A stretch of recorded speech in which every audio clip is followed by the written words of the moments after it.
Oração da proteção divina. Deus, Pai do céu, te abençoe e cuide de ti. Que Ele esteja na sua frente para mostrar o caminho correto, atrás de você para reforçar as suas costas para todos os desafios de sua vida. Que Ele esteja acima de você para te proteger contra os perigos e sofrimentos.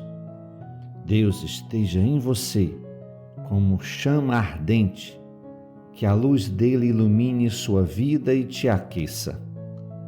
Que o Senhor Deus te cerque de todos os lados e estenda as suas mãos sobre você. Deus te dê sempre como presente a paz, saúde e amor. Amém.